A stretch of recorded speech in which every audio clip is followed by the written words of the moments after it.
My son locked me in his guest bathroom for 96 hours without food or water, just so he could mortgage the roof over my head to a loan shark. He thought I was a senile old man who would die quietly on the cold tile. He thought the $8 million Malibu villa he lived in was his to sell. But when I finally walked out of that bathroom, I didn't call the police. I didn't scream.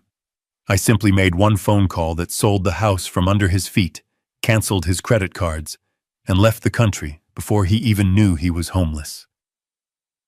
My name is Victor Halloway. I am 68 years old, and this is how I taught my son that you never bite the hand that feeds you, especially when that hand still signs the checks. Before I tell you how I destroyed his life, tell me in the comments where you are watching from. Hit like and subscribe if you believe that respect is earned, not inherited. The thirst was the first thing that woke me. It was a physical weight, heavy and sharp, sitting at the base of my throat, like a stone I had swallowed and could not dislodge. My tongue felt like sandpaper against the roof of my mouth. I tried to swallow, but there was nothing there, just a dry click in my throat that sent a spasm of pain radiating down my neck.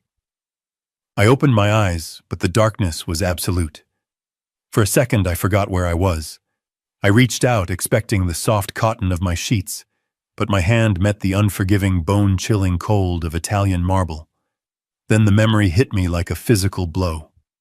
The bathroom, the guest suite, the door that wouldn't open.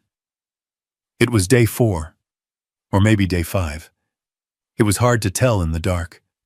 I tried to push myself up, but my arms trembled violently. My 68-year-old muscles had stiffened from sleeping on the hard floor, curled into a fetal position to conserve warmth. I dragged myself toward the sink, my knees scraping against the grout. I reached up, fumbling for the cold metal of the faucet. I turned the handle. Nothing. Not a drop. Not a gurgle. Just the hollow hiss of air. They had cut the water to this room from the main valve outside. It wasn't an accident. A jammed door is an accident. A jammed door with the water supply specifically severed is a prison. I slumped back against the cabinet, the silence of the room amplifying the pounding of my own heart. But then the silence broke. A heavy rhythmic thumping started to vibrate through the floorboards. Bass. Music. It was coming from downstairs. It was loud, celebratory, the kind of house music Brandon played when he wanted to impress people. I mustered every ounce of strength I had left. I grabbed a heavy brass towel holder I had ripped from the wall 2 days ago and slammed it against the door. Brandon, open this door. My voice was a croak, a pathetic rasp that barely carried across the room. I tried again, screaming with my chest, not my throat. Help me. Someone help me. The music didn't stop. If anything, it got louder. I could hear laughter now. The clinking of glass. The distinct, high-pitched shriek of my daughter-in-law Monica laughing at something. They were having a party. My son and his wife were hosting a gala in the very house where his father was slowly dying of dehydration a few feet above their heads. I lay my cheek against the bottom of the door, where a thin sliver of light cut through the darkness. I needed air. The room smelled of stale air and my own fear. Through the crack I saw movement. High heels, expensive red-bottomed heels clicking on the hardwood of the hallway. I knew that walk. It was Monica. She was walking past the door. She had to hear me. I banged the brass pipe against the wood at the bottom of the door right where her feet were. Monica, please. The door is stuck. I need water. The footsteps stopped. I held my breath. I saw the red heels pivot. She was standing right outside. She knew I was in here.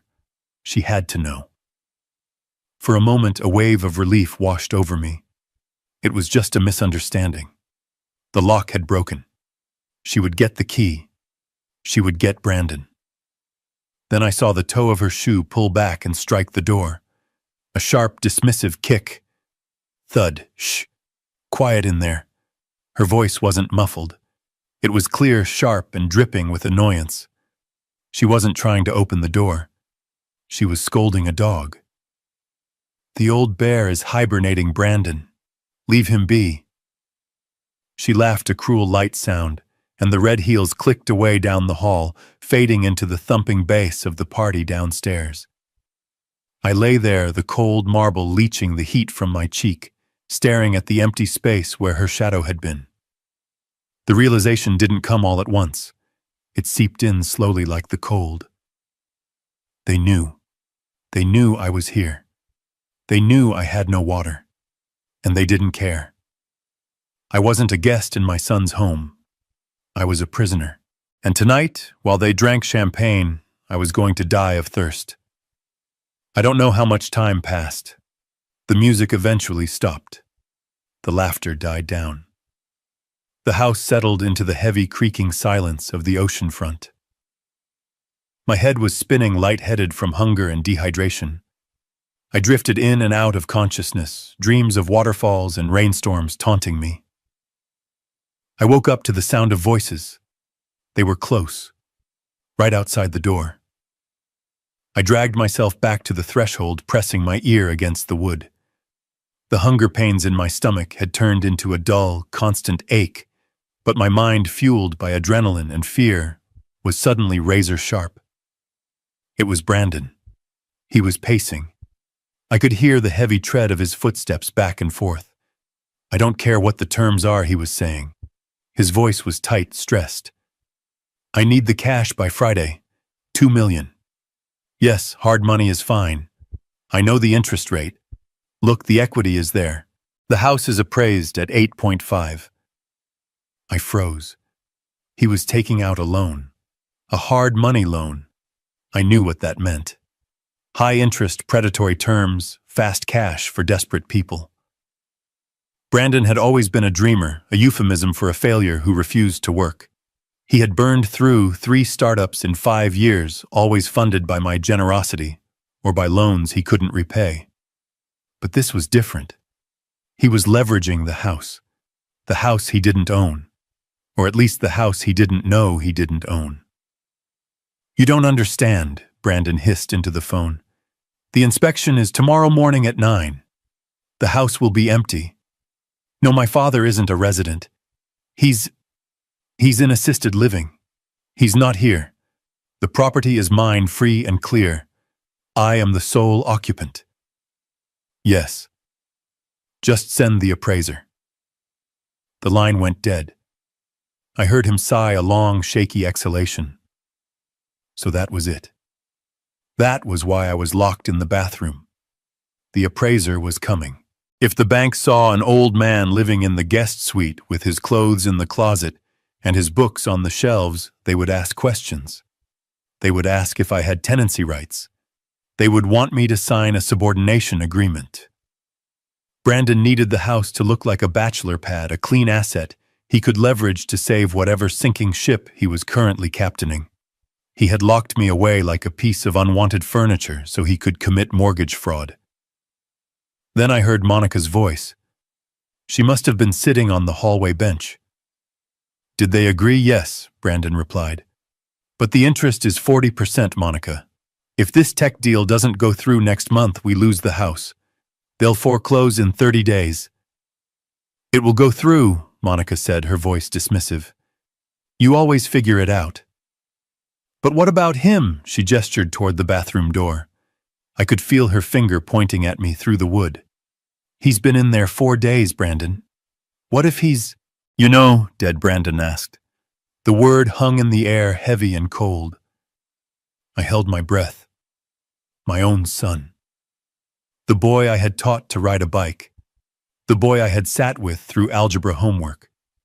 The boy whose tuition I had paid, whose cars I had bought, whose mistakes I had fixed for 35 years. "If he is," Brandon said, his voice devoid of emotion, devoid of anything human, "then it solves a lot of problems, doesn't it?" "We can say he slipped," Monica suggested. "Or he had a stroke. He's 68, Brandon. It happens. No one would question it. The autopsy would just show dehydration and heart failure. Natural causes. It would save us the cost of a nursing home, Brandon mused. And the trust fund. If he dies, the trust executes immediately, right? I get everything. Not everything. I thought, my anger suddenly hotter than my thirst. You get nothing. You don't know how the trust works because you never bothered to read the documents I gave you. You never bothered to learn how the wealth was built. You just wanted to spend it. I listened as they discussed my potential death with the casual indifference of a couple deciding what to order for dinner. They weren't worried about me suffering. They were worried about the smell. They were worried about the timing of the coroner relative to the appraiser. We should check on him in the morning, Monica said, yawning. After the appraiser leaves. If he's still kicking, we give him some water and tell him the lock was jammed. We play the heroes. If not, well, we call 911 and cry on cue. Let's go to bed, Brandon said. I'm exhausted. This stress is killing me. The stress was killing him. I almost laughed, a dry, hacking sound in my throat. The footsteps receded. The bedroom door down the hall closed. Silence returned to my prison. I sat in the dark, but I wasn't afraid anymore.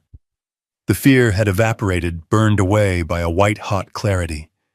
For years, I had made excuses for them. I told myself Brandon was just ambitious, just misunderstood. I told myself Monica was just high maintenance, but loved him. I had bought this villa 10 years ago through a shell company, an LLC managed by my firm, and allowed them to live here rent-free because I wanted them to have a good start. I kept the deed in the LLC's name for tax purposes, I told them. But deep down, I think I knew. I think I knew that if I gave Brandon the title, he would lose it. But I had never imagined this. I never imagined he would trade my life for a loan. I looked at my hands in the darkness. They were shaking, but not from weakness. They were shaking with rage. I wasn't going to die in this bathroom. I refused. I was going to survive. I was going to walk out of here. And when I did, I was going to burn their world to the ground. I didn't need violence. I didn't need to shout. I was Victor Halloway. I built skyscrapers in Dubai. I negotiated contracts with governments. I had hidden my true net worth and my power from my son to keep him humble, but clearly I had failed. Now I would show him exactly who he was messing with.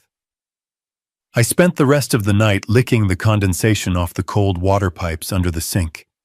It was metallic and dusty, but it was moisture. I paced the small room 3 steps forward, 3 steps back, forcing blood into my legs. I mentally rehearsed every asset I owned, every account number, every legal clause in the trust. I formulated the plan. Morning came. I knew it was morning because the sliver of light under the door turned gray, then white. I heard the doorbell ring downstairs at 9 sharp.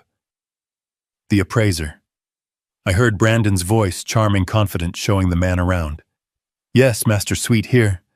Guest rooms all empty. We use them for storage mostly. No tenants. Just my wife and I. I could have screamed. I could have banged on the door right then. The appraiser would have heard me. He would have called the police. Brandon would have been arrested. But arrests take time. Trials take years. And Brandon might get bail. He might talk his way out of it. He might say I was a confused old man who locked himself in. No. I didn't want him arrested. I wanted him destroyed. I wanted him to feel the rug being pulled out from under him when he thought he was standing on solid ground. I wanted him to lose the hope of the money before he lost the house. So I stayed silent. I sat on the toilet lid and waited. An hour later, the front door closed. The appraiser was gone. Brandon had secured his fraudulent valuation. 10 minutes later, I heard the key turn in the lock. It was a distinct click. The lock hadn't been jammed. It hadn't been broken. It worked perfectly. The door swung open. Light flooded the room, blinding me. I squinted, raising a hand to shield my eyes. Brandon stood there, framed in the doorway. He was wearing a crisp white shirt and designer jeans, looking every inch the successful entrepreneur he pretended to be. He held a bottle of expensive mineral water in one hand. But his face was a mask of panic. Not real panic. Rehearsed panic. "Dad! Oh my God!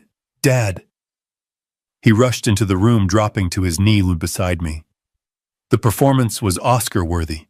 He grabbed my shoulders, his grip tight. "Dad, are you okay?" "Jesus, I've been trying to get this door open for days." The lock mechanism seized up completely. I called a locksmith, but it was the weekend, and then no one showed up, and I didn't want to use a crowbar because I was afraid of hitting you if you were on the other side. Lies. Smooth fluid lies pouring out of his mouth. He uncapped the water bottle and pressed it to my lips. "Drink, Dad. Please drink." I was so worried. I thought I lost you. I drank. I gulped the water down, the cool liquid soothing the fire in my throat. But as I drank, I watched him. His eyes weren't on me. They were darting down to his phone, which was buzzing in his other hand. He was checking a notification. Probably the bank. Probably the loan approval. He was holding his dying father with one hand and checking his illicit cash flow with the other. I lowered the bottle, letting out a ragged cough. I let my body go limp, slumping against his chest. I made my hands tremble violently, spilling some of the water onto his expensive shirt. "Brandon," I wheezed, making my voice sound thinner and weaker than it actually was. "Dad, I'm here. It's okay.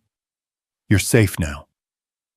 I thought you left me," I whispered, widening my eyes in feigned terror. "I screamed for you." "Why didn't you hear me?" He didn't flinch.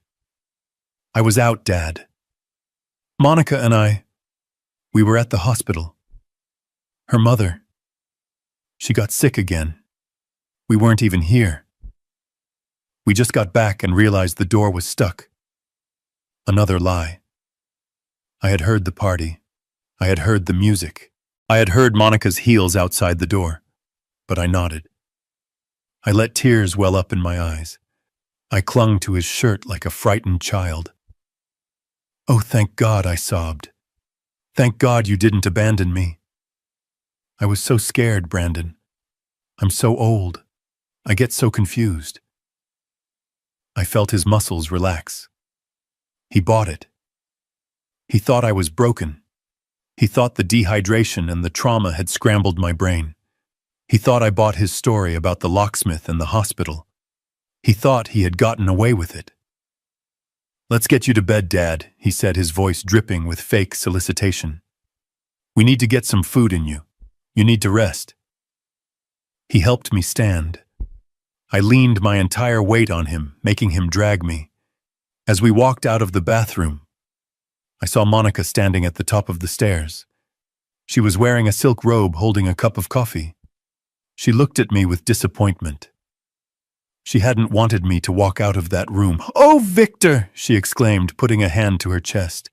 "You poor thing. Is he okay, babe?" "He's fine," Brandon said, shooting her a look. "Just confused, dehydrated. He needs to sleep." We walked past the master bedroom. On the dresser, I saw the paperwork. The loan documents. They were already filled out, just waiting for the final approval. I shuffled my feet, keeping my head down, playing the part of the feeble, grateful victim. "Thank you, son," I mumbled. "Thank you for saving me." "Don't worry about anything, Dad," Brandon said, guiding me into my bedroom. "I'll take care of everything. I'll handle the bills, the house, everything. You just rest." I lay down on the bed. He pulled the comforter up to my chin. "I'll bring you some soup," he said. He walked to the door. Before he closed it, he looked at me one last time. It wasn't a look of love. It was a look of calculation. He was assessing how much longer I had left. He was doing the math. He closed the door. I waited until I heard his footsteps fade down the hall. I waited until I heard him laughing with Monica downstairs. Then I threw the covers off. I sat up on the edge of the bed. My weakness vanished. My hands stopped shaking. I reached under my mattress into the slit I had cut into the box spring months ago for emergencies. My fingers brushed against the cold metal of my burner phone and the leather of my passport holder. Brandon thought he had won. He thought he had secured his $2 million and his $8 million villa. He thought his father was a senile old man who would sign whatever piece of paper was put in front of him. He was wrong. I wasn't just his father. I was the man who owned the shell company that held the deed to this house. I was the man who had the power to liquidate every asset he was currently touching. I powered on the phone. The battery was at 40%. Enough. I dialed a number I knew by heart. Leonard, I said, when the voice answered on the second ring. It's Victor. Victor, it's Sunday. Is everything all right? No, I said, my voice cold and steady. Everything is over. I need you to execute the emergency clause on the Malibu property. Yes, the distressed asset protocol. There was a pause on the line. Leonard Katz had been my lawyer for 30 years. He knew what that clause meant. It meant a fire sale. It meant immediate liquidation. Are you sure, Victor? That means selling below market value? You'll lose millions. I'm not losing anything, Leonard, I replied, staring at the door my son had just closed. I'm paying a tuition fee. I want the house sold to a cash buyer. Today, I don't care about the price. Drop it by 20–30% if you have to. I want the title transferred within 48 hours. Understood, Leonard said, his tone shifting to professional steel. What about Brandon? Brandon doesn't live here anymore, I said. He just doesn't know it yet. I hung up the phone. Downstairs, I heard the pop of a champagne cork. They were celebrating. They were toasting to their crime. Let them drink. It would be the last expensive bottle they ever touched. The clock was ticking, and by the time it stopped, my son wouldn't just be homeless. He would be facing a level of ruin he didn't even know existed. I lay back down, closed my eyes, and waited for my soup. The game had just begun. The smell of roasted garlic and rosemary wafted up the stairs, a sensory taunt after 4 days of breathing sewer gas and mildew. Brandon knocked on my bedroom door. It was a soft, rhythmic rap, the kind you use on a child's door when you want to apologize without actually saying the words. Dinner is ready, Dad, he called out. We made something special, a welcome-back meal. I stared at the ceiling for a moment, letting the rage settle into a cold, hard pit in my stomach. They weren't cooking for me. They were fattening the calf before the slaughter. I sat up deliberately, engaging my core to make the movement look difficult, shuffling my feet against the hardwood as I walked to the door. I opened it to find Brandon smiling, a fresh shirt, replacing the one I had stained with water earlier. He offered me his arm. I took it, leaning heavily, letting him support a weight I didn't need him to carry. We descended the spiral staircase of the villa I had paid for with the sweat of 30 years in construction sites and boardrooms.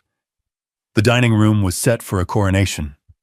Crystal goblets, silver cutlery, and a centerpiece of white lilies that looked like they had been stolen from a funeral home. Monica was placing a tureen of soup on the table. She looked up, her face arranging itself into a mask of exaggerated relief. Victor, she cooed, pulling out the chair at the head of the table. Sit. You must be starving. We ordered lobster bisque from that place you love on the pier. I sat. The chair felt like a throne, or perhaps an electric chair. They took their seats on either side of me, flanking me like guards. Brandon poured wine, a heavy dark Cabernet. He filled my glass to the brim, then his, then hers. His hand was steady, but I saw a bead of sweat trickle down his temple. The clock was ticking for him. The hard money loan needed to close. The appraiser had come and gone, but the paperwork wasn't finished. He needed one more thing. To family, Brandon said, raising his glass. To having you back, Dad. We were terrifyingly close to losing you. I raised my glass, my hand trembling just enough to make the wine slosh against the sides. To family, I whispered. We drank. The wine was good. Expensive. Probably bought with one of the emergency credit cards I paid off every month. I took a spoonful of the bisque. It was rich, creamy, and hot. My stomach clenched, not used to food, but I forced it down. I needed the energy, so Dad Brandon started setting his glass down a little too hard. We need to talk about what happened. About the bathroom. I kept eating, keeping my eyes on the bowl. What about it? I mumbled. It's concerning. Monica interjected, leaning forward. Her perfume was cloying a floral assault. You locking yourself in like that. Forgetting how to open the door. Not calling out for days.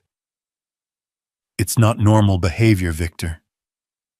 I didn't lock myself in, I said, letting a note of confusion enter my voice. The door, it just stuck. The lock was fine, Dad, Brandon said gently, his voice dripping with gaslighting. I checked it myself. It wasn't locked. You couldn't figure it out.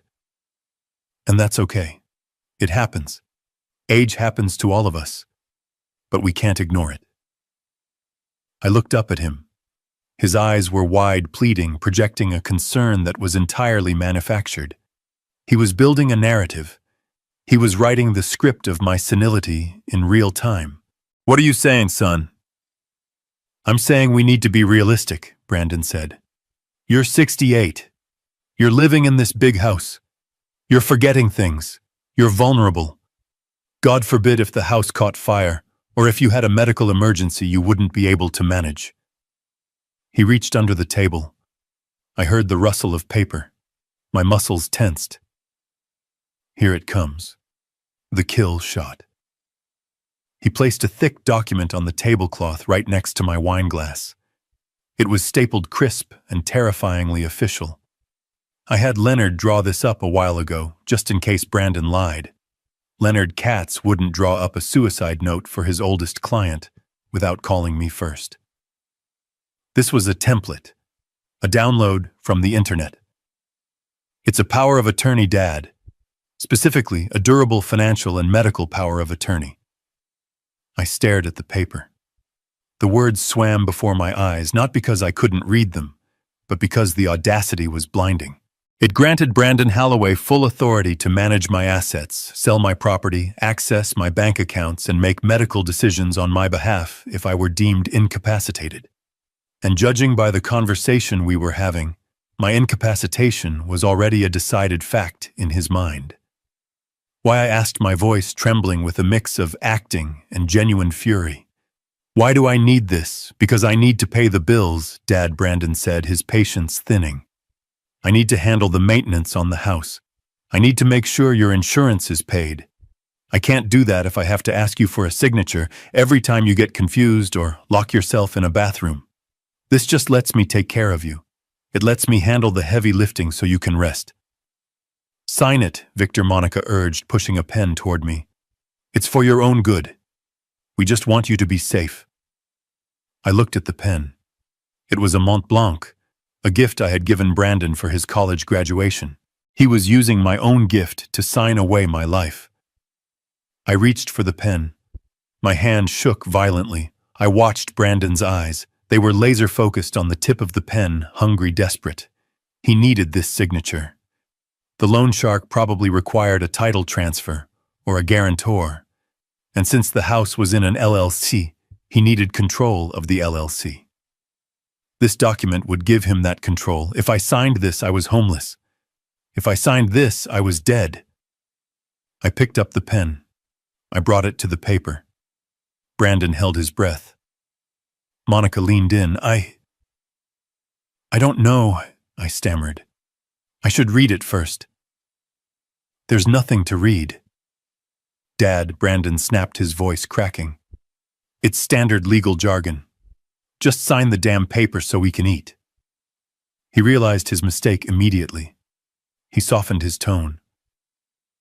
Please, Dad. Just sign it. For my peace of mind.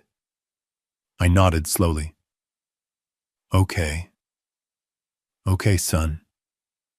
If you say so. I moved the pen to the signature line, but as I did, I let my elbow spasm. A violent, jerky movement. My arm lashed out, hitting the heavy crystal goblet of red wine. It tipped. The dark liquid surged out like a tidal wave, crashing directly onto the document. The paper soaked it up instantly, turning from crisp white to a soggy, bleeding purple. The ink of the printed text blurred into illegibility. The wine spread across the tablecloth, dripping onto Brandon's lap. No, Brandon roared, jumping up. He grabbed the document, shaking it, purple drops flying everywhere. It was ruined. A sodden, useless pulp. Dad, what is wrong with you? He screamed, his face twisting into a mask of pure hatred. I shrank back in my chair, dropping the pen. Oh no. Oh, I'm so sorry. I'm so clumsy. My hand, it just jumped. Monica was dabbing at the table with a napkin, shooting daggers at me with her eyes. You ruined it, she hissed. You ruined the whole document. Brandon threw the soggy paper onto the floor. He looked like he wanted to hit me. He looked like he wanted to finish the job the bathroom hadn't. He ran a hand through his hair, breathing hard. He was calculating. It was Sunday night. No lawyers were open. He couldn't get another draft printed and notarized until tomorrow morning. But the loan shark was expecting the paperwork first thing. I'm sorry, Brandon, I whined, playing the pathetic old man to the hilt. I'm just so shaky. I'm so sorry. It's fine. Brandon choked out, his voice tight with suppressed violence. It's fine, we'll do it tomorrow. I'll print another one in the morning. We'll go to the notary together. I nodded eagerly. Yes, tomorrow. I'll sign it tomorrow, when I've had some sleep. I'm just so tired right now. Go to bed, Brandon said, not looking at me. Just go to bed, Dad. I stood up, using the table for support. I looked at the mess I had made. The wine looked like blood on the white cloth. A foreshadowing. Good night, son, I said. Thank you for the soup. I shuffled out of the room. I felt their eyes boring into my back. They hated me. They despised my weakness, my age, my existence. They thought they had lost a day, a minor inconvenience. They didn't realize they had just lost everything. I climbed the stairs, my heart hammering a rhythm of war. Tomorrow. He wanted to go to the notary tomorrow. He wouldn't get the chance. By the time the sun rose, I would be gone, and the avalanche I was about to trigger would be unstoppable. I went into my room and locked the door. Not because I was afraid of being locked in again, but because I needed privacy for what came next. I pulled my burner phone from under the mattress. It was time to make the call that would turn their villa into a tomb. I had bought myself 12 hours. I only needed 1. The soup was cold in my stomach, but the taste of victory was already sweet on my tongue. The sun was blinding when I stepped out the front door, a stark contrast to the 4 days of darkness I had just survived. I shuffled my feet, leaning heavily on a cane I had dug out of the closet, a prop from a knee surgery 5 years ago that I no longer needed. Brandon was in the kitchen, furiously typing on his laptop, his phone pressed between his ear and shoulder. He barely looked up when I told him I needed fresh air. He just waved a hand, dismissive, distracted by the frantic reconstruction of the document I had ruined with red wine the night before. He told me to stay in the driveway, to not wander off. I nodded my head, bobbing with the exaggerated tremors of the elderly, and closed the door behind me. I walked down the long paved driveway of the villa, the gravel crunching under my orthopedic shoes. I stopped at the mailbox, pretending to catch my breath, checking to see if he was watching from the window. He wasn't. He was too busy trying to figure out how to mortgage a property he didn't own to pay off a debt he couldn't afford. The moment I turned the corner out of sight of the house, the cane lifted off the ground. My back straightened. The shuffle disappeared, replaced by the long, purposeful strides of a man who had walked construction sites in steel-toed boots for 40 years. I checked my watch. 9:15. Leonard was never late. 2 blocks away, parked in the shadow of a large oak tree near the community park, was a black sedan. Tinted windows. Nondescript. It was the kind of car that whispered power without shouting money. I opened the back door and slid into the cool leather interior. Leonard Katz sat in the front seat, turning to face me. He looked older than the last time I saw him, the lines around his eyes deeper, but his gaze was as sharp as a razor. He took in my appearance, the slightly gaunt cheeks, the dark circles under my eyes, the way my hands were clenched into fists on my knees. He didn't ask if I was okay. He knew better. He knew that if I was calling a meeting like this, things were far beyond okay. "You look like hell, Victor," Leonard said, his voice a low rumble. "I feel like I just woke up from a coma," I replied, my voice devoid of the tremor I used with my son. "Drive. Just drive around the block. I don't want to be stationary." The car pulled away from the curb, gliding silently through the streets of Malibu. We passed mansions with manicured lawns, the kind of places owned by tech moguls and movie stars, the kind of place my son thought he owned. So Leonard said, watching me in the rearview mirror, "You want to trigger the distress clause on the Malibu property. Talk to me. What did Brandon do? Did he miss a rent payment? Did he throw a party that got the cops called? He tried to kill me, Leonard." The car didn't swerve, but I felt the tension snap into the air like a rubber band. Leonard slowed down, pulling the car to a crawl. "Explain," he said. I told him. I told him about the bathroom, the 4 days without water, the conversation through the door, the loan shark, the appraiser, the plan to let me die or declare me incompetent so he could leverage the equity. I told him about the soup and the power of attorney document I had destroyed. I spoke calmly, methodically, listing the facts as if I were outlining a structural failure in a building blueprint. But with every word, I felt the cold fury rising again, a tide of ice in my veins.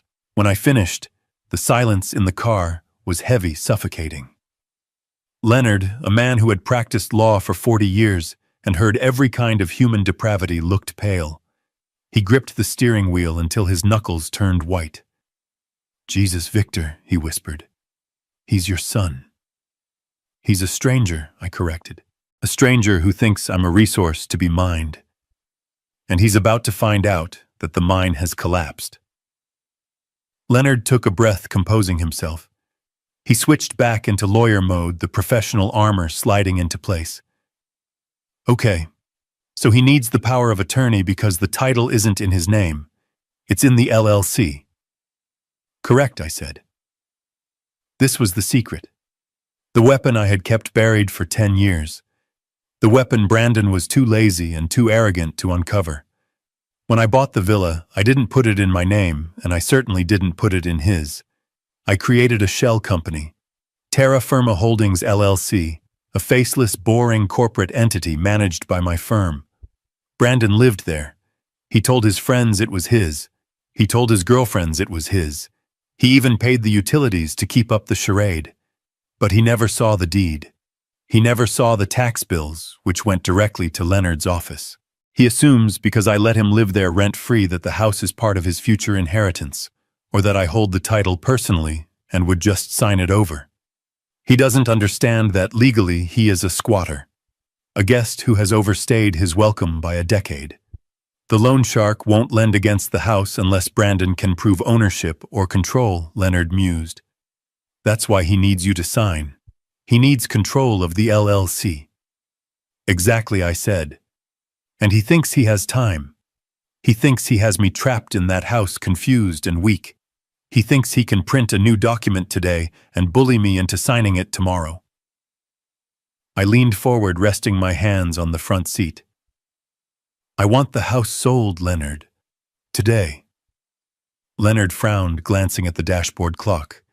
It's Sunday, Victor, and it's an $8 million property. You don't just sell a Malibu villa in an afternoon. The market is soft. It takes months to find a qualified buyer, inspections, escrow. I don't want a market sale, I cut him off. I want a liquidation.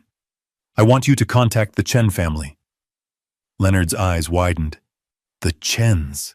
They've been trying to buy into this neighborhood for 2 years, I said. You told me last month they made a cash-off offer on the property next door and got outbid. They have liquid capital. They want a trophy home. Call them. Victor Leonard warned, his voice cautious. If you go to them directly with a distress sale, they are going to smell blood.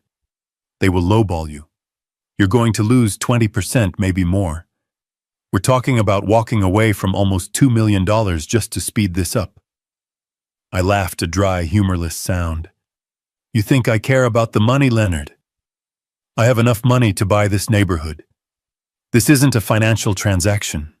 It's an eviction. It's an exorcism. I looked out the window at the ocean flashing by between the houses. I want you to offer it to them for $6.5 million. Cash, as is. No inspections, no contingencies. But the closing has to happen in 48 hours. The title transfer happens immediately. Leonard let out a low whistle. 6.5. They'd be idiots to say no. They'll wire the funds before lunch. That's the point, I said. I want the ink dry before Brandon even knows the house is on the market. I want the new owners walking through the front door while he's still trying to figure out how to forge my signature. But Victor Leonard pressed, playing the devil's advocate as a good lawyer should. The house is full of his things, his furniture, his life. The contract usually gives 30 days for possession. No possession clause, I said firmly. Immediate occupancy. The Chens can have the furniture. They can have the art. They can have the clothes in the closet for all I care. I want the contract to state that the property is sold, contents included. Brandon leaves with what he can carry. Leonard stayed silent for a long moment, processing the brutality of the move. It was nuclear. It was total war. It was the kind of maneuver we used against hostile corporate takeovers, not against family. Are you sure? Leonard asked softly. Once I make this call, Victor, it's done. The Chens don't play games. If we sign, the house is theirs. Brandon will be on the street. And if he really owes money to loan sharks, this could get dangerous for him. I thought about the bathroom again. I thought about the darkness. I thought about the sound of Monica's heels clicking past the door while I begged for water. I thought about them discussing my death as a convenience. They hadn't cared if it got dangerous for me. They had manufactured the danger. He's a grown man, I said, my voice cold as the marble floor I had slept on. He made his choices. He chose to gamble. He chose to steal. He chose to treat his father like a disposable asset. Now he can deal with the creditors himself. Maybe it will teach him the value of $1. Or maybe it won't. But it's not my problem anymore. I pulled a folded piece of paper from my pocket. It was a list of account numbers. After the sale, I continued, I want you to take the proceeds, combine them with my personal liquid assets, and transfer everything to the Cayman Trust we set up last year. Then I want you to book me a flight. Where are you going? Italy, I said. Tuscany. I haven't been there since Martha died. I want to sit in a vineyard and drink wine that doesn't taste like betrayal. Leonard nodded slowly. He pulled the car over to the curb a few streets away from the villa. He took out his phone. I'll call the Chen's attorney now, he said. They're usually up early. If they agree to the terms, I can have the digital contracts ready for you to sign by noon. Where will you be? I have to go back, I said. I have to play the part for one more day. Brandon is planning a party for tonight. A product launch, he calls it. He's invited investors. He's invited the elite. He thinks he's going to use the house to dazzle them into giving him money. A party? Leonard asked, incredulous. He locked you in a bathroom for 4 days and now he's throwing a party. He thinks I'm resting in my room, I said. He thinks I'm broken. He told me to stay out of sight tonight, to stay in the maid's quarters so I don't embarrass him. I opened the car door, the fresh sea air hitting my face. I'll sign the papers electronically from my room, I said. Get it done, Leonard. And hire security, private security. When the Chens take possession, I want a team there to ensure the transition is smooth. I don't want Brandon to have the chance to damage the property when he realizes what's happening. I will, Leonard said. Victor, be careful. If he finds out what you're doing before the deal closes. He won't, I said. He's too busy counting money he doesn't have. I stepped out of the car and began the transformation again. I hunched my shoulders. I let my hands tremble. I picked up the cane. The powerful architect vanished, replaced by the frail, confused victim. I shuffled back toward the house, toward the prison that was about to become a stage. The deal was in motion. The clock was ticking. Brandon had his party tonight. He wanted to show off his empire. I was going to make sure he had an audience for his execution. I shuffled back into the house through the side door, the heavy oak panel closing behind me with a soft click that felt like the locking of a vault. The silence of the morning had been replaced by a chaotic symphony of excess. The villa, my villa, was being transformed. A team of caterers in black uniforms scurried through the hallway carrying trays of crystal and silver. A florist was constructing an archway of white orchids that must have cost $5,000 alone. In the living room, technicians were installing a lighting rig that looked suitable for a rock concert, drilling into the hand-plastered ceiling I had commissioned 10 years ago. I stood in the shadows of the hallway, leaning on my cane, watching the destruction of my sanctuary. They weren't just decorating. They were staging a performance. Brandon was in the center of the storm, barking orders into a headset while pointing aggressively at a team of movers who were rearranging the furniture. He looked manic. His eyes were wide, his movements jerky. It was the energy of a gambler who had put his last chip on the table and was trying to will the roulette ball into the right slot. No, the ice sculpture goes by the pool, he shouted, his voice cracking. And where is the branding? I want the logo projected on the waterfall. Make it bigger. I want them to see it from the highway. The logo, Project Infinity, a company that existed only on a glossy website and in Brandon's delusions. It was supposed to be a revolutionary AI platform. I knew for a fact it was a shell, a few lines of stolen code wrapped in buzzwords and venture capital fraud. He was throwing this party to raise $5 million.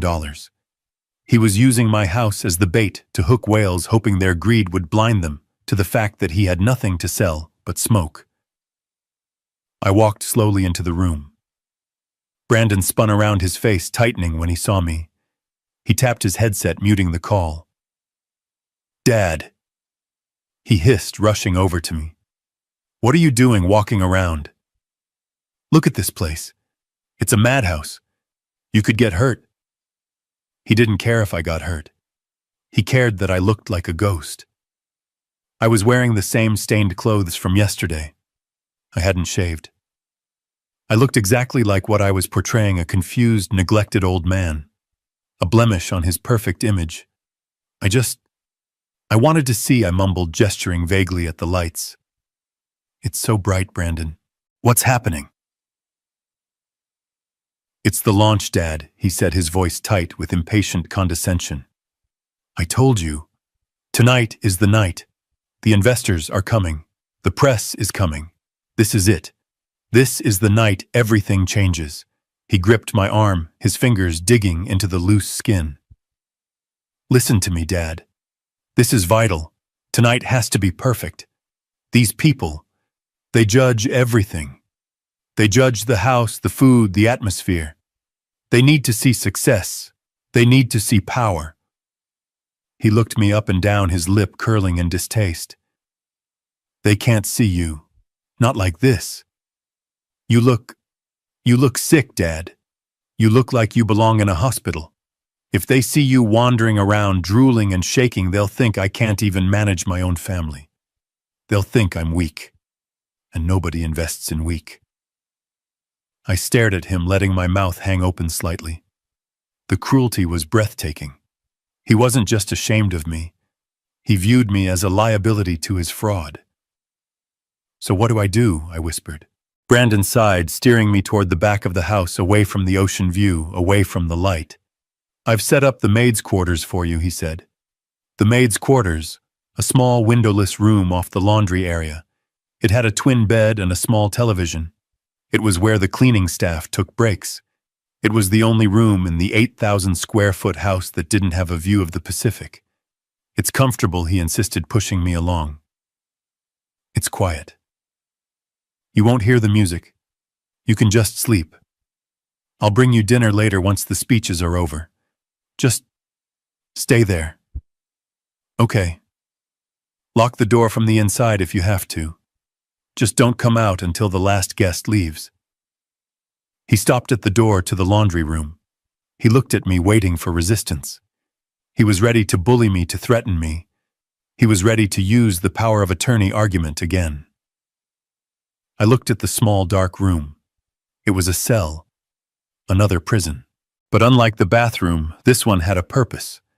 It was the backstage area for my final act. "Okay, son," I said softly, lowering my head. "I don't want to ruin your big night.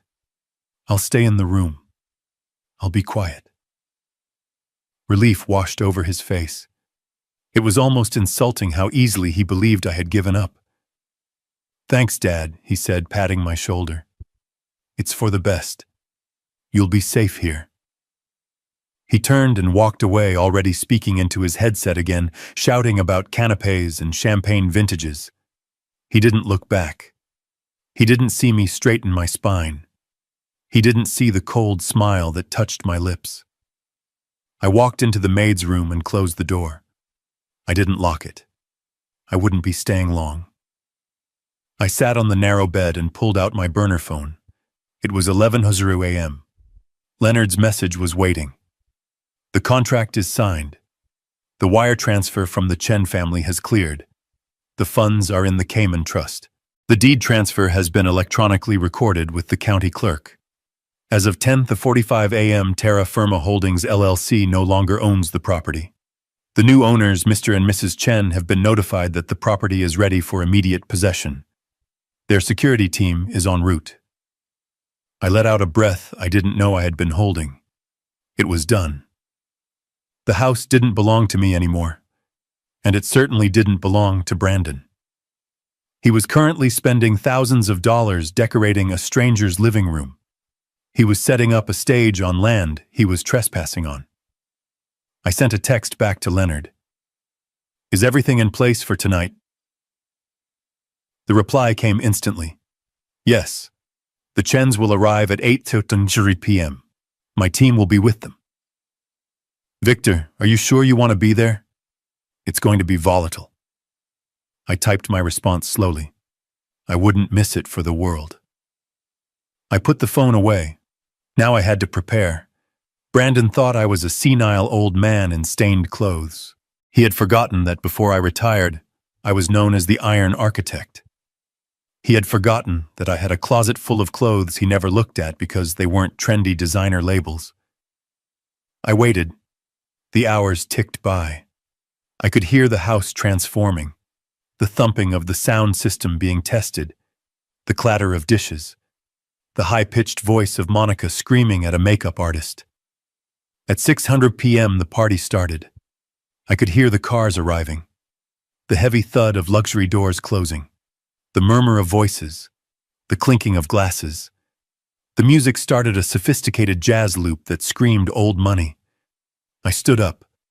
I went to the small closet in the maid's room where I had stashed my garment bag earlier that morning right after I returned from the car. Brandon had been so busy screaming about ice sculptures, he hadn't noticed me carrying it in under my arm. I unzipped the bag. Inside was a suit. Not just any suit. It was a bespoke charcoal gray three-piece from Savile Row, cut to fit me perfectly.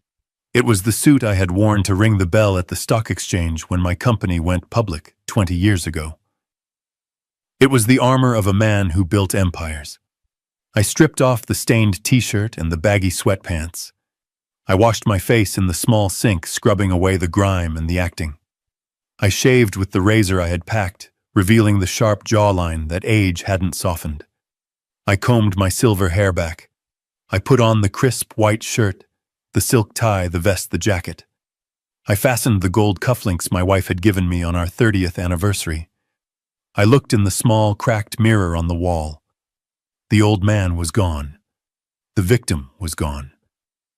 Victor Halloway stared back, and he looked ready for war. I checked my watch. 7:55 p.m. I opened the door of the maid's room. The hallway was empty. Everyone was in the main atrium. I could hear Brandon's voice over the microphone. He was starting his speech. "Welcome, everyone. Welcome to the future." I walked down the service corridor, my Italian leather shoes making a sharp, authoritative click on the tile. I reached the heavy double doors that led to the main hall. I paused. I could hear him lying. This Villa, Brandon was saying, his voice booming with unearned pride, represents what Project Infinity is all about. Vision. Stability. A foundation for the future. My wife and I have built this home just as we are building this company. With passion. With integrity. The word hung in the air, toxic and false. I pushed the doors open. I didn't sneak in. I didn't shuffle. I walked out onto the landing of the grand staircase directly above the crowd. The room was packed. 200 people in black tie and evening gowns holding champagne flutes. The lighting was dim, focused on Brandon, who stood on a raised platform near the fountain. Monica was next to him, beaming, holding a bottle of champagne she was about to pop. They looked perfect. They looked rich. They looked untouchable. Then someone in the crowd looked up. A woman gasped. Heads started to turn. The murmur of the crowd died down, rippling into silence. Brandon stopped mid-sentence. He followed the gaze of the room. He looked up. He saw me. For a second, he didn't recognize me. He was looking for a hunched, broken old man in rags. Instead, he saw a titan in a $3,000 suit, standing tall, looking down at him with the cold judgment of a god. "Dad," he whispered into the microphone. The sound amplified his confusion to the entire room. I didn't say a word. I just stood there, my hands resting on the marble balustrade. I held his gaze. I saw the color drain from his face. I saw the panic ignite in his eyes. He knew. In that split second before a single word was spoken, he knew the script had changed. Whatever he was about to say died in his throat. Because at that exact moment, the heavy front doors of the villa directly behind the crowd swung open with a crash. The silence shattered. Heads turned again. Leonard Katz walked in. He was flanked by 4 men in dark tactical uniforms, with security badges on their chests. And behind them walked a quiet, elegant Chinese couple. Brandon stepped down from the podium, his microphone feedbacking with a high-pitched squeal. "Who are you?" he shouted, his voice cracking. "This is a private event. Security." "Get them out. There was no security." He hadn't paid them. Leonard didn't stop. He walked straight through the crowd, the guests parting like the Red Sea. He walked right up to the podium, reaching into his briefcase. Brandon Halloway. Leonard asked, his voice projecting clearly without a microphone. "Yes, who the hell are you? You're ruining my launch." Leonard pulled out a document with a red seal. He held it up. "I am Leonard Katz, attorney for the owners of this property, and I am afraid you are the one trespassing." The room gasped, a collective intake of breath that sucked the air out of the party. What Brandon laughed, a nervous, high-pitched sound. "That's insane. This is my house. My father gave it to me." "I didn't give you anything," I said. My voice boomed from the top of the stairs. It was deep, steady, and powerful. Brandon spun around to look at me. I let you stay here, Brandon. I continued descending the stairs slowly, one step at a time. I let you pretend. But the lease is up. I reached the bottom of the stairs. I walked through the stunned crowd who stared at me with a mix of awe and terror. I walked up to my son. Up close I could smell the fear on him. It smelled like cheap sweat under expensive cologne. Dad, what are you doing? He hissed, leaning in his eyes, darting around at the investors. You're embarrassing me. Go back to your room. We'll talk about this later. There is no later, I said loud enough for the investors in the front row to hear. And there is no room. This house was sold this morning. I gestured to the Chinese couple standing with Leonard. Meet Mr. and Mrs. Chen, I said. The new owners. Brandon looked at them, then at me, then at Monica. Monica had dropped the champagne bottle. It shattered on the floor, exploding into foam and glass, but no one moved. Sold, Brandon whispered. You can't sell it. You're senile. You signed... I signed nothing, I said, leaning in close so only he could see the fire in my eyes. I spilled soup on your fraud, and then I sold the asset you tried to steal. Leonard stepped forward. Mr. Holloway, the contract stipulates immediate possession. The property must be vacated. Now, the new owners wish to secure the premises. This is a joke, Monica shrieked, stepping forward. This is our house, we have rights, we have a party. You have nothing, I said, turning to her. You have no deed. You have no lease. You have no equity. And as of right now, you have no guests. I turned to the crowd. I saw the bankers. I saw the tech investors. I saw the loan sharks heavy in the back corner. Ladies and gentlemen, I announced, I apologize for the inconvenience. But this product launch is a fraud, just like the man hosting it. The party is over. Please vacate the premises immediately. Chaos erupted. But it wasn't the chaos of a party. It was the chaos of a sinking ship. The investors turned on their heels. The bankers pulled out their phones. The loan shark's man started walking toward Brandon with a look that promised violence. Brandon stood frozen in the center of his collapsing world. He looked at me, tears of rage and disbelief streaming down his face. You did this, he screamed. You ruined me. Why would you do this? I looked at him. I looked at the son who had locked me in a bathroom to die of thirst. Because you forgot who built the roof over your head, I said softly. And now you're going to learn what it feels like to stand in the rain. I turned my back on him and walked toward Leonard. The security team moved in to clear the room. The music died. The lights stayed on, illuminating the wreckage of a life built on lies. My son was screaming, but I was no longer listening. I had a plane to catch. The bass from the DJ booth vibrated through the soles of my Italian leather shoes, a rhythmic thumping that felt less like music and more like the heartbeat of a beast about to be slaughtered. I stood in the shadows of the upper gallery, hidden by a marble pillar, looking down at the circus my son had erected on my grave. It was magnificent in its vulgarity. The atrium was awash in purple and blue lighting, casting an underwater glow on the hundreds of guests milling about below. Waiters navigated the crush with trays of caviar and towers of Wagyu beef sliders. A fountain of champagne flowed in the center of the room, flanked by ice sculptures carved into the shape of the infinity symbol. Outside, through the open floor-to-ceiling glass doors, I could see the valet parking lot. It looked like a showroom for a luxury car dealership.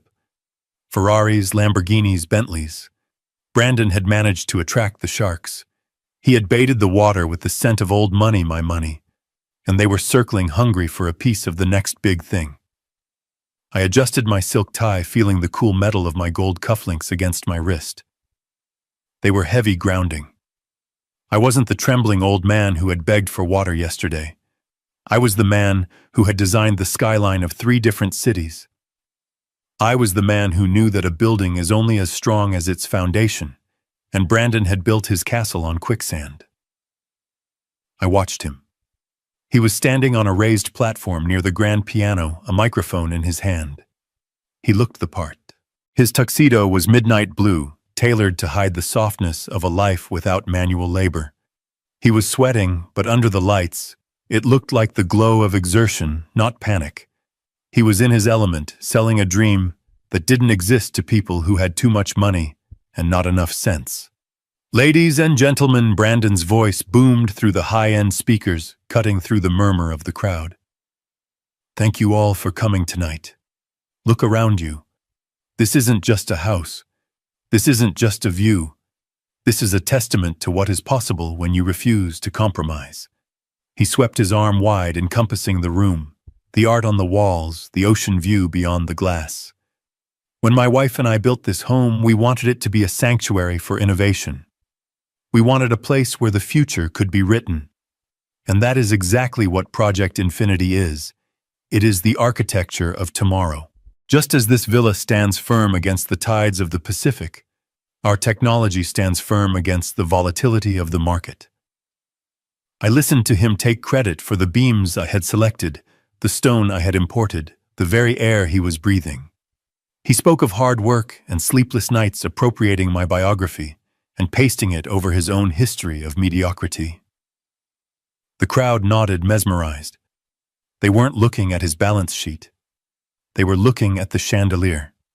They were looking at the perceived wealth, and in their minds, wealth equaled competence. To my left, near the sweeping curve of the grand staircase, I saw Monica. She wasn't listening to her husband. She was working her own angle. She held a smartphone attached to a stabilizer gimbal, a ring light clipped to the top, broadcasting her vanity to the world. She was live streaming. I moved slightly, shifting my angle to see her screen. She was walking backward, framing herself against the backdrop of my living room. "Hey guys," she chirped, her voice pitched high for her digital audience. "Welcome to our humble abode for the launch party. Look at these flowers. I had them flown in from Ecuador this morning. I wanted everything to be white and pristine, just like the vision for our new company." She spun around, panning the camera over a seating area featuring a velvet sofa I had bought in Milan. "And this is my favorite spot," she continued. "This is where Brandon and I sit every morning with our coffee and brainstorm. We designed this room to maximize the natural light. It's so important to curate your environment for success. You know, if you want to live a high-vibration life, you have to surround yourself with high-vibration things." High vibration. The only thing vibrating in that house was the phone in Brandon's pocket, likely blowing up with messages from the loan shark wondering why the title transfer hadn't gone through yet. She walked over to a wall adorned with a large abstract painting. It was an original I had acquired at an auction in London 15 years ago. It was worth more than the combined annual salary of everyone in that room. "This piece," Monica said, touching the canvas with her manicured nails, leaving a smudge of oil from her skin on the priceless pigment. "We picked this up on our last trip to Europe. It just spoke to us. It represents the chaos of creation. It's so personal to us. It was personal, but not to them. It was the painting Martha and I had bought to celebrate our 20th anniversary. It was the last big purchase we made before she got sick." Seeing Monica touch it, claiming it as a prop for her influencer narrative, ignited a cold fire in my chest that burned hotter than the thirst had. They had stolen my water. They had stolen my safety. Now they were stealing my history. Enough. The word didn't leave my lips, but it rang in my head like a gavel strike. It was time. I stepped out from behind the pillar. I didn't rush. Men of power do not rush. I walked to the top of the grand staircase, the focal point of the entire atrium. I stood there for a moment, a silhouette against the backlit hallway. I smoothed the front of my charcoal vest. I checked the break of my trousers on my shoes. I was impeccable. I was the Iron Architect. Below me, the party raged on. Brandon was building to his crescendo. "We are asking for $5 million tonight," he shouted, his voice rising with passion. "Not as a donation, but as an invitation. An invitation to join us at the summit, to share in this life, to share in this success." I took the first step down. My leather sole hit the marble stair with a sharp, deliberate clack. It was a sound that cut through the ambient noise of the party like a gunshot. I took the second step. Clack. A woman in the front row, a socialite wearing diamonds that looked heavy enough to drown her, glanced up. Her eyes widened. She nudged the man beside her. He looked up. I took the third step. Clack. The ripple effect was instantaneous. It started from the base of the stairs and spread outward. Faces turned upward. Conversations died mid-sentence. The clinking of glasses stopped. The DJ, sensing the shift in the room's energy, faded the music down, leaving only the echo of Brandon's voice. And when we look back on this night, we will remember. Brandon faltered. He saw the audience looking past him, looking over his shoulder. He saw the confusion on their faces. He turned around. His eyes traveled up the length of the staircase. They landed on me. For a heartbeat, there was no recognition. He was looking for a prop. He was looking for the shuffling, stained, broken old man he had stashed in the maid's room like a dirty secret. He was looking for a victim. Instead, he saw a predator. He saw the suit. The cut was perfect, emphasizing the breadth of my shoulders and the straightness of my spine. He saw the silver hair combed back and gleaming. He saw the jawline freshly shaven and set in stone. He saw the eyes clear, sharp, and utterly merciless. The color drained from his face so fast it looked like a physical effect. His mouth opened, but no sound came out. The microphone in his hand dropped to his side, thumping against his leg. "Dad," he mouthed. The word was a whisper, but in the sudden, suffocating silence of the room, it carried to the back corners. I didn't answer. I didn't smile. I kept descending one step at a time, my eyes locked on his. I was the descending blade of a guillotine. Monica, who had been busy reading comments on her live stream, finally noticed the silence. She turned the camera around. She looked up. Her reaction was visceral. She dropped the phone. It clattered onto the marble floor, cracking the screen, the ring light flickering and dying. She took a step back, her hand flying to her throat. She looked at me as if she were seeing a ghost. In a way, she was. She was seeing the ghost of the man she thought she had buried in that bathroom. I reached the landing halfway down the stairs. I stopped. I placed one hand on the railing. I surveyed the crowd. I saw the bankers. I saw the investors. I saw the loan shark's enforcer standing near the bar, looking bored but dangerous. I let the silence stretch. I let it become uncomfortable. I let it become unbearable. I wanted them to feel the weight of my presence. I wanted them to understand that the man on the podium was a child playing dress-up, and the adult had finally entered the room. Brandon took a stumbling step toward the stairs. "Dad, what? What are you doing?" He hissed, his voice picking up on the microphone again, sending a frantic, wet sound through the speakers. "Go back to your room. You're sick. You're confused." I looked at him. I looked at the sweat beading on his upper lip. I looked at the terror in his eyes. He knew. Deep down in the reptile part of his brain, he knew the game was over. But he was still trying to spin it. He was still trying to sell the lie. "I am not confused, Brandon," I said. My voice didn't need a microphone. It was projected from the diaphragm trained in boardrooms where billions of dollars were at stake. It was deep, resonant, and terrifyingly calm. I have never been more clear in my life. The crowd gasped, a collective intake of breath. They looked from the impeccably dressed man on the stairs to the sweating, panicked man on the stage. The contrast was brutal. "Security!" Brandon shouted, his voice cracking into a scream. Where is security? Escort him out. He's having an episode. He waved his arms at the doors, desperate for anyone to remove the evidence of his fraud. But no one moved. The hired security guards by the door looked at each other confused. They didn't work for Brandon. They worked for the event planner, and they knew authority when they saw it.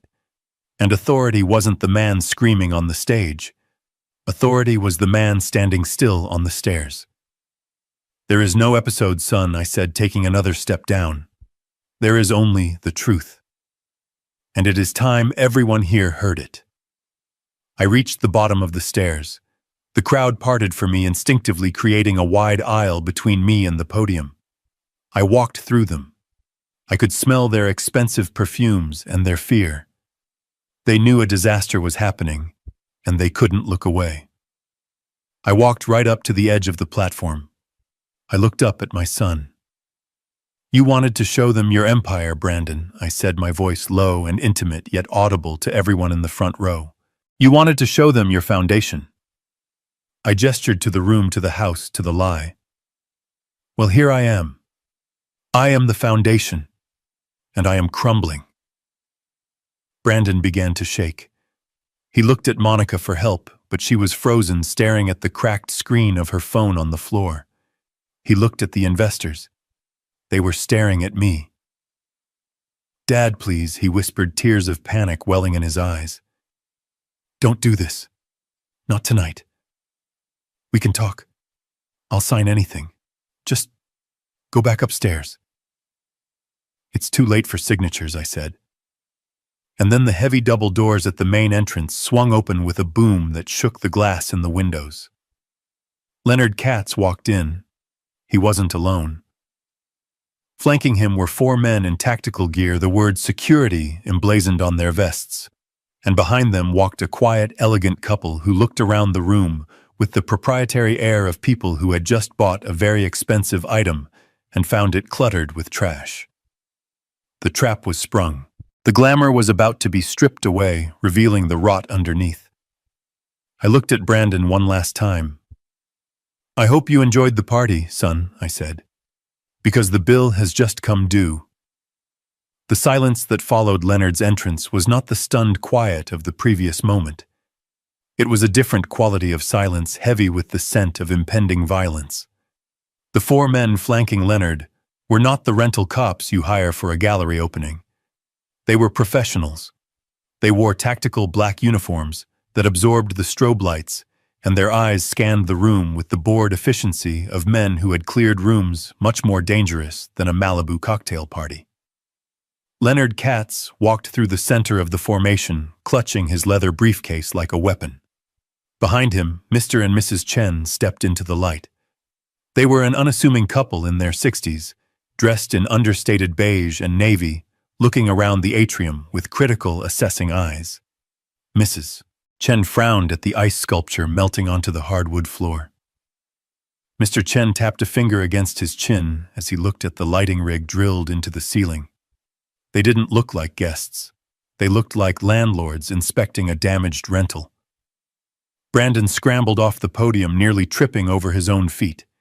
He rushed toward them, his face a mask of furious confusion. He waved his hands at the security team, trying to shoo them away like stray dogs. Who are you? He screamed, his voice cracking under the strain. Get out. This is a private residence. Where is the event? Security, I paid for security. He hadn't paid for security. I knew his bank statements better than he did. He had paid for the champagne and the flowers, gambling that the appearance of wealth would generate the actual cash before the vendors came looking for their checks. One of the tactical officers stepped forward, blocking Brandon's path with a wall of muscle. He didn't say a word.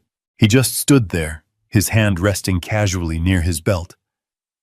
Brandon stopped short, bouncing off the invisible barrier of authority. Leonard stepped around the guard. He adjusted his glasses, looking at Brandon with a mixture of pity and professional detachment. Mr. Holloway. Leonard said, his voice calm but carrying to the back of the room. I believe there is a misunderstanding. This is indeed a private residence. However, it is no longer yours. What are you talking about? Brandon spat sweat flying from his forehead. Of course it's mine. My father gave it to me. He's right there, ask him. He pointed a shaking finger at me. I stood motionless on the stairs, watching the scene unfold like a Greek tragedy I had directed. Leonard didn't look at me. He opened his briefcase and pulled out a sheaf of documents bound in a blue legal folder. He held them up, turning them so the light caught the embossed seal of the county recorder. This is a confirmed deed transfer, time stamped 45 minutes ago, Leonard announced. The property located at 1240 Ocean Drive has been sold. The title has passed from Terra Firma Holdings LLC to the Chen Family Trust. He gestured to the quiet couple behind him. Meet your new landlords, Brandon. Although technically, since there is no lease agreement in place, you are simply trespassers. The room erupted. It wasn't a cheer. It was a low, panicked rumble of conversation. The investors were pulling out their phones, checking property records, realizing they were standing in a house of cards. Sold. Brandon whispered the word, choking him. You can't sell it. It's in the LLC, which my client owns 100% of, Leonard corrected smoothly. And as the sole managing member, he executed an emergency liquidation sale this morning. The funds have cleared. The deal is closed. Brandon spun around to look at me. His eyes were wide-rimmed with red, filled with a betrayal that was almost comical given what he had done to me. You sold my house, he screamed. You sold my house while I was throwing a party. I walked down the final 3 steps. I approached him slowly. The crowd parted further, giving us a wide berth. The air conditioning hummed, but the room felt suffocatingly hot. It was never your house, Brandon, I said, my voice steady. It was an investment. And it was a failing investment. So I liquidated it. But the launch, he wailed, gesturing at the banners, the screens, the expensive lies he had pasted over the walls. I need this house. I need the equity. The loan was approved. The loan, I said, cutting him off, was fraudulent. You attempted to mortgage a property you didn't own using a power of attorney. You forced a distressed man to sign. I believe that is called attempted grand larceny. I looked past him toward the back of the room near the bar. The large man in the ill-fitting suit, the loan shark's enforcer, was putting his drink down. He was watching Brandon with a look that was no longer bored. It was calculating. He was realizing the collateral for his boss's $2 million had just evaporated. Brandon followed my gaze. He saw the man. He paled, his skin turning the color of old ash. Leonard stepped forward again, checking his watch. Mr. Halloway. Mrs. Halloway, he said, addressing Monica, who was still frozen by the fountain. The terms of the sale were very specific. The property was sold vacant and free of occupants. That means the new owners require immediate possession. Possession, Monica squeaked. But we live here. All our stuff is here. My clothes, my studio. Leonard shook his head. The contract specified that the property was sold as is with all contents included. He paused, letting the words sink in. That means the furniture, the art, the electronics, and yes, the clothes in the closets, now belong to Mr. and Mrs. Chen. You are to leave the premises immediately. You may take only what is on your person. No, Monica shrieked, the sound tearing through the room. You can't do that. My purses, my jewelry is upstairs. Your jewelry, I interrupted, purchased with the credit cards I have been paying off for 5 years, is now the property of the estate. Consider it a partial repayment for the fraud. Mr. Chen stepped forward. He spoke for the first time. His voice was heavily accented, but crystal clear. I want them out, he said to Leonard. Now. I want to change the locks.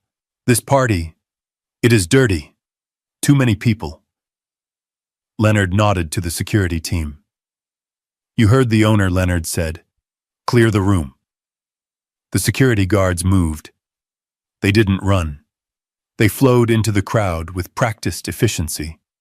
"Ladies and gentlemen," the lead guard announced, his voice booming. "This is private property. You are trespassing. Please exit through the front doors immediately. The police have been notified and are en route to assist with the eviction." The mention of police was the final straw. The crowd broke. The socialites, the bankers, the tech bros, they all scrambled for the door. No one wanted to be associated with a police raid.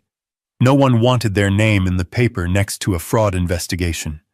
They dropped their champagne flutes on the tables. They abandoned their half-eaten appetizers. They pushed past Brandon, as if he were invisible. "Wait," Brandon shouted, grabbing the arm of a venture capitalist he had been courting for months. "Jerry, wait. It's a misunderstanding. My dad is... He's having a breakdown. The paperwork is a mess. I can fix it." Jerry shook him off with a look of pure disgust. "Don't touch me, kid," the investor snarled. "You don't own the house. You don't own the IP. You wasted my night. Lose my number." Brandon stood there, his hand still reaching out, grasping at air. The room was emptying fast. The caterers were abandoning their stations, fleeing out the back kitchen entrance. The DJ had already cut the power and was packing his laptop. Monica ran to me. She grabbed the lapels of my jacket. Her eyes were wild, her makeup smearing. "Victor, please," she begged. "You can't let them take my things. My grandmother's ring is in the safe upstairs." I looked down at her hands on my suit. I carefully peeled her fingers off the fabric. "Your grandmother's ring," I said coldly, "was pawned 3 months ago. I saw the ticket in the mail. You sold it to pay for the lease on the Bentley." She gasped, stepping back, her hand flying to her mouth. "How did you—" "I know everything, Monica," I said. "I know about the pawn shops. I know about the credit cards. I know about the conversation through the bathroom door." I leaned in close to her face. "I heard you tell him to let me die." She flinched, as if I had struck her. She looked at Brandon, then back at me, realizing the depth of the abyss they had fallen into. The room was almost empty now. Only the security team, Leonard the Chens, and the loan shark's man remained. The enforcer hadn't left. He was leaning against a pillar, watching Brandon. He took out his phone and typed a message. Brandon saw him. The panic that had been frantic energy turned into cold, paralyzing terror. He knew what that message meant. It meant the debt was being called in. And without the house, he had no way to pay. "Dad," Brandon whispered. He dropped to his knees. He didn't care about his suit. He didn't care about his dignity. He crawled toward me on the marble floor. "Dad, you have to stop this. They're going to kill me. Those men. The loan. If I don't have the house—" I looked down at my son. He was weeping. Snot ran down his nose. He looked pathetic. He looked like the child who used to come crying to me when he broke a neighbor's window. But this wasn't a broken window. This was a broken life. "I warned you," I said. "I told you for years to build something real. I told you to work. But you wanted the shortcut. You wanted the appearance of wealth without the labor." I crouched down so I was eye level with him. "You locked me in a bathroom for 4 days, Brandon. You deprived me of water. You debated whether to call an ambulance or a hearse. You didn't just break the law. You broke the covenant between father and son." "Dad." "I was desperate," he sobbed. "I didn't mean it. You meant every word I said. You just didn't think I was listening." I stood up. I brushed invisible dust from my knees. I walked over to the DJ booth where a microphone still sat on the table connected to the dying sound system. I picked it up. I looked around the cavernous room. The flowers were wilting. The ice sculptures were melting into puddles. The floor was littered with broken glass and abandoned napkins. It looked like the aftermath of a riot. "Attention," I said into the mic. My voice echoed through the empty house, bouncing off the high ceilings. "Mr. Brandon Halloway and Mrs. Monica Halloway, you are hereby evicted. You have 5 minutes to vacate the premises before the security team physically removes you." I looked at the Chens. They nodded. Mr. Chen checked his watch. 4 minutes. Mr. Chen corrected loudly. Brandon looked at me one last time. He looked for a crack in the armor. He looked for the father who had bailed him out of jail when he was 20, who had paid his debts when he was 25. He found only the architect. And the architect had condemned the building. "Come on, Monica." Brandon choked out, scrambling to his feet. He grabbed her hand. "Let's go, we need to go, now." Why, she screamed, pulling away. "We can't just leave." "Look at the guy by the pillar," Brandon hissed. "We have to run." He dragged her toward the door. They ran past me. They ran past Leonard. They ran past the security guards. They ran out into the cool night air, leaving behind their clothes, their jewelry, their furniture, and their dignity. They ran toward the valet stand, only to realize the valet had already left with the keys to the leased Bentley, which I had also canceled an hour ago. I watched them go. I watched them disappear into the darkness of the driveway, two shadows fleeing the light they had tried to steal. I put the microphone down. I walked over to Leonard. "It's done," Leonard said quietly. "Yes," I said. "It is." Mr. Chen walked over to me. He extended a hand. "Mr. Halloway," he said. "Thank you. The house. It has good bones. We will fix the energy. It needs a lot of sage," I said, shaking his hand. "And maybe a priest." I looked around the room one last time. I looked at the spot where I had stood on the stairs. I looked at the dining table where I had spilled the wine. I looked at the hallway leading to the bathroom that had been my prison. I felt nothing. No sadness, no regret. Just a clean, hollow silence, the silence of a debt paid in full. I turned to Leonard. "Is the car ready? It's waiting," Leonard said. "Your luggage is in the trunk. The flight leaves in 3 hours." "Let's go," I said. I walked out of the villa. I didn't look back. I stepped into the cool night air of Malibu, breathing in the salt and the freedom. Behind me, I heard the heavy thud of the front doors closing and the sharp final click of a lock turning. The Chens were securing their property. My son was homeless. My life was my own again. And Tuscany was waiting. The grand atrium moments ago, a cathedral of noise and ego, was now echoing with the frantic scuffling of a stampede. It was a beautiful, terrible sight. The elite of Malibu, the venture capitalists in their bespoke tuxedos, and the influencers in their rented gowns were tripping over each other to escape the blast radius of my son's failure. They abandoned their drinks on the antique side tables. They left their gift bags on the floor. It wasn't just an exit. It was a desertion. They smelled the stench of fraud, and in this town that smell sticks to you longer than smoke. I watched them go, standing like a statue in the center of the ruin. I felt a cold, hollow satisfaction. This was the network Brandon had bragged about. These were the friends he claimed were better than family. They didn't even look back at him. They just ran to their cars, desperate to scrub his name from their contact lists before the subpoenas started arriving. But not everyone left. Near the bar, the large man in the ill-fitting suit hadn't moved. He wasn't running. He was standing perfectly still, his hands folded in front of him, watching the exodus with the detached amusement of a predator watching a herd scatter. He wasn't an investor. He wasn't a friend. He was the bill collector.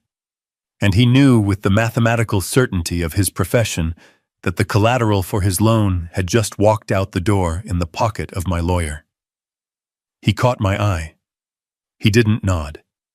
He didn't smile. He just shifted his gaze slowly, deliberately to Brandon. It was a look that promised violence. It was a look that said the clock has stopped ticking, and now the collection begins. Brandon didn't see him. He was too busy spinning in circles, screaming at the retreating backs of his guests. "Come back. It's a mistake. The legal team is handling it." We have the funding.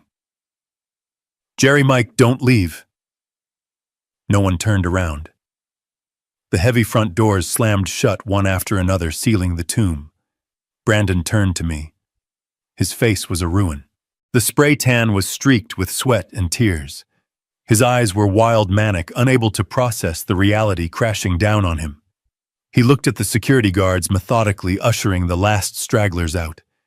He looked at the Chen family, who were already pointing at the walls, discussing which art to remove. Then the shock broke, replaced by a surge of pure, entitled rage. He charged at me. "What did you do?" he screamed, his voice shredding his throat. "What the hell did you do?" He stopped inches from my face, his hands clenched into fists at his sides. He wanted to hit me. I could see the impulse twitching in his muscles. But he didn't dare. Not with the security team watching. Not with the Iron Architect standing tall in his armor. "You're insane," he yelled, spitting the words at me. "You're senile. You can't sell this house. It's mine. I built this life. I built this brand. You gave it to me." I looked at him. I looked at the man who had spent 35 years taking and taking, convinced that the world owed him a living just for existing. "I didn't give you anything," I said, my voice low and hard. "I lent you a stage, and you used it to perform a tragedy." "No. This is my home," he shrieked, stamping his foot like a petulant child. "My name is on the—" "Your name is on nothing," I cut him off. "Your name is on the utility bills. Your name is on the junk mail. But the deed, the title that belonged to Terra Firma Holdings. And I am Terra Firma." I reached into the inside pocket of my jacket. Brandon flinched as if expecting a weapon. In a way it was. I pulled out a folded piece of paper. It wasn't a contract. It wasn't a legal notice. It was a cashier's check. I unfolded it slowly, deliberately, smoothing the crease with my thumb. I held it up. The overhead lights caught the holographic watermark, shimmering green and gold. "Look at it, Brandon," I commanded. "Read the number." He stared at the paper. His eyes darted across the line. $6,500,000. It was the net proceeds from the sale minus the rush fees, the taxes, and the payoff of the existing mortgage I had carried. It was a fortune. It was enough money to start 10 legitimate businesses. It was enough money to retire on an island. It was enough money to save his life. "This is the house," I said. "This is the roof over your head. This is the view of the ocean. This is the marble floors and the high ceilings. It's all right here on this piece of paper." Brandon reached for it. His hand shot out a reflex of pure greed. "Give it to me," he gasped. "Dad, give it to me. I can fix this. I can pay them off. I can buy it back." I pulled the check away, tucking it back into my pocket. "No," I said. "You can't." "Why?" he wailed, falling to his knees again. "Why are you doing this to me? I'm your son, because for 10 years I let you live here," I said, looking down at him. "I let you pretend you were a king because I hoped, I prayed, that if I gave you the environment of success, you would eventually find the substance of it. I thought if I removed the struggle, you would use your energy to build." I paused, letting the silence of the empty room amplify my words. "But you didn't build, Brandon. You rotted. You became soft. You became entitled. And 4 days ago, you became a monster." I stepped closer, forcing him to look up at me. "You locked me in a bathroom," I whispered. "You cut off the water. You listened to me begging for help, and you laughed. You talked about my death as a line item on a spreadsheet. You were willing to let me die of thirst just so you could keep pretending for 1 more month." "I didn't mean it," he sobbed, grabbing at my pant leg. "I was stressed. I was scared. We are all scared."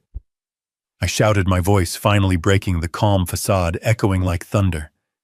"That is not an excuse for parricide." I yanked my leg away from his grasp. "I intended to leave this house to you, Brandon. It was in my will. It was in the trust." When I died, all of this would have been yours. The millions, the property, the legacy. All you had to do was wait. All you had to do was be a decent human being. I patted the pocket where the check lay against my heart. But 4 days in the dark gave me a lot of time to think. It gave me a lot of time to reevaluate my investments. And I realized that leaving this money to you wouldn't be a gift. It would be a weapon. It would only feed the sickness that is eating you alive. I looked over his shoulder at the enforcer. The man had pushed off the pillar. He was walking toward us. He moved slowly, heavy steps that vibrated the floor. He didn't look at me. His eyes were fixed on Brandon. I'd rather burn this money, I said, my voice dropping to a cold, final register. I'd rather shred this check and swallow the pieces than use a single cent of it to bail you out of the hell you created. I'd rather sell my home for a loss than let it shelter a man who would kill his father for a loan. Dad, look behind you, Brandon screamed, seeing the man approaching. That guy. He's going to hurt me. You have to help me. You have the money. Just pay him. I turned. I looked at the enforcer. He stopped 10 feet away. He nodded at me, a gesture of respect from one professional to another. He knew I wasn't the mark. He knew I wasn't the debtor. I turned back to Brandon. I don't have to do anything I said. I am not your bank. I am not your safety net. I am the victim of your crime. And victims don't pay the ransom. But he'll kill me, Brandon shrieked, scrambling backward, crab-walking across the floor. Then maybe you should run, I said. I turned away. I didn't want to see his face anymore. I didn't want to see the tears that were only for himself. I didn't want to see the son I had lost years ago. I walked toward the door where Leonard was waiting. The Chens were instructing the security team to sweep the upstairs. The party was over. The cleanup had begun. Brandon's screams followed me. Not screams of apology. Screams of blame. You're ruining me. This is your fault, you selfish old man. I kept walking. I walked past the melting ice sculpture. I walked past the abandoned trays of caviar. I walked out the front door and down the steps to the driveway. The air outside was crisp and clean, smelling of eucalyptus and the sea. It cleansed my lungs of the perfume and the lies. The black car was waiting, engine idling. The trunk was open. My suitcase was inside. I stopped at the bottom of the stairs. I looked up at the house one last time. The lights were blazing in every window, a lighthouse of vanity. But inside it was hollow. It was just wood and stone and glass. It wasn't a home. It never had been. Behind me, I heard the heavy thud of the front door slamming shut. Then, the distinct mechanical click of a deadbolt sliding home. The lock worked perfectly. I got into the car. Leonard closed the door. Drive, I said. As the car pulled away, I didn't look back at the driveway where my son was presumably trying to explain to a very angry man why he was homeless and broke. I looked forward, toward the airport, toward Italy, toward a life where the only person I had to trust was myself. The check in my pocket felt light. It wasn't money anymore. It was freedom. And freedom, I realized as we sped into the night, has a price. I had just paid it, and it was worth every penny. The night air tasted of salt and finality as I descended the stone steps. Every footfall on the driveway felt lighter than the last, as if gravity itself were releasing its hold on me. Behind me, the villa glowed like a tomb, a mausoleum of ambition that had swallowed my son whole. I didn't need to turn around to know what was happening inside. I could feel the frantic energy of the collapse, the desperate phone calls being made, the realization that the safety net had been set on fire. The Blacktown car was waiting at the curb, its engine purring, with a low, steady rhythm that sounded like escape. The driver, a man Leonard had vetted personally, stood by the open rear door. He didn't look at the house. He looked at me, his expression professional and blank. He saw a man leaving a party early. He didn't know he was witnessing a man leaving a life behind. I reached the car. I saw my leather valise on the seat. It contained my passport, the deed to the vineyard in Tuscany I had quietly purchased 6 months ago, and the burner phone. It was everything I needed. It was everything I owned now, or at least everything that mattered. I placed a hand on the roof of the car, ready to slide into the dark interior and vanish. But chaos, I had learned, rarely lets you leave without one last scream. "Victor, wait, please." The voice was shrill, tearing through the calm of the night. I paused. I didn't want to turn. I wanted to get in the car and close the door on this chapter forever. But I knew I had one last loose end to tie, one last message to deliver. I turned slowly. Monica was running down the driveway. She had lost a shoe. She was limping, her expensive gown torn at the hem where she must have tripped in her haste. Her hair, usually a helmet of perfect lacquer, was wild and windblown. Mascara ran down her cheeks in black rivulets, making her look like a tragic clown in a play that had gone horribly wrong. She reached me breathless and gasping, clutching her side. She grabbed my arm with claw-like fingers. Her grip was desperate, painful. "Victor, you can't go," she sobbed, her chest heaving. "You can't leave us like this. They'll kill him. Those men, they'll kill Brandon if we don't pay." I looked at her hand on my sleeve. I looked at her face. I searched for any sign of the woman I had welcomed into my family 5 years ago. I searched for the daughter-in-law I had tried to love. I found only a stranger who had walked past a locked bathroom door and laughed. "We were desperate," she wailed, reading the coldness in my eyes. "We didn't want to hurt you, we got in over our heads, the business failed, the loans piled up. We were drowning, Victor. We just needed a lifeline. We were tung qua hua liu. We just needed the money to start over, tung qua hua liu." Desperation breeds recklessness. It was a pathetic excuse. Desperation might make you steal bread. Desperation might make you lie. But desperation does not make you torture an old man. Cruelty does that. Greed does that. I gently but firmly removed her hand from my arm. "You didn't need a lifeline, Monica," I said, my voice soft but carrying the weight of a judge's gavel. "You needed a victim, and you chose me because you thought I was weak."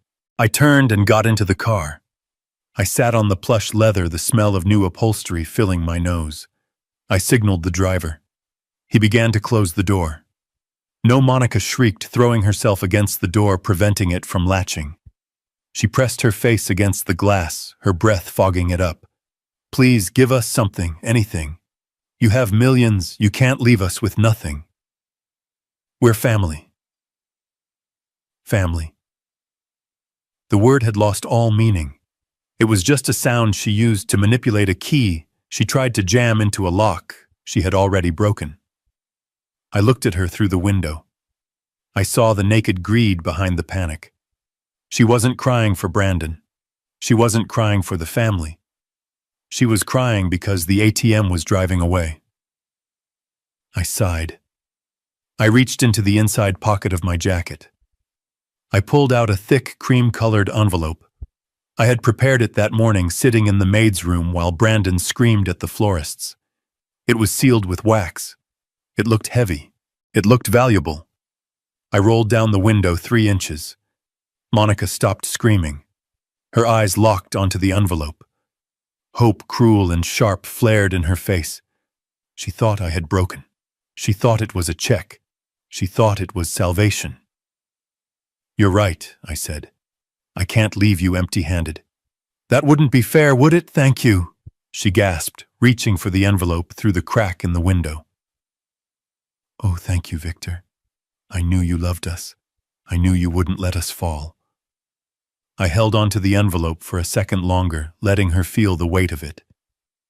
"This is for you," I said. "Use it wisely." I let go. She snatched it as if it were gold bullion. She clutched it to her chest, closing her eyes in relief. "Go," I said to the driver. The window rolled up, sealing me inside the quiet, air-conditioned sanctuary of the car. The driver hit the gas. The car surged forward, tires gripping the pavement. As we pulled away, I watched in the side mirror. Monica was standing under the street lamp, tearing the envelope open with frantic fingers. She ripped the top off, shaking the contents into her hand. There was no check. There was no cash. 2 pieces of paper fluttered out. The first was a utility bill. It was the water bill for the villa, dated for the current month. I had highlighted a single line item, the service reconnection fee. It was $40. The exact price of the water she had denied me while I lay dying of thirst. I had paid it this morning. It was the only debt of theirs I would ever settle. The second piece of paper was a receipt. It was a donation acknowledgement from the largest homeless shelter in Los Angeles. It listed a donation in the amount of $2,100,000. It was the remainder of my liquid assets, everything I didn't need for my retirement in Italy. I watched her figure shrink in the mirror. I saw her stare at the papers. I saw her knees buckle. I saw her collapse onto the gravel of the driveway, screaming into the night, clutching the receipt for the fortune she had murdered her soul to get, and which was now feeding strangers in a soup kitchen downtown.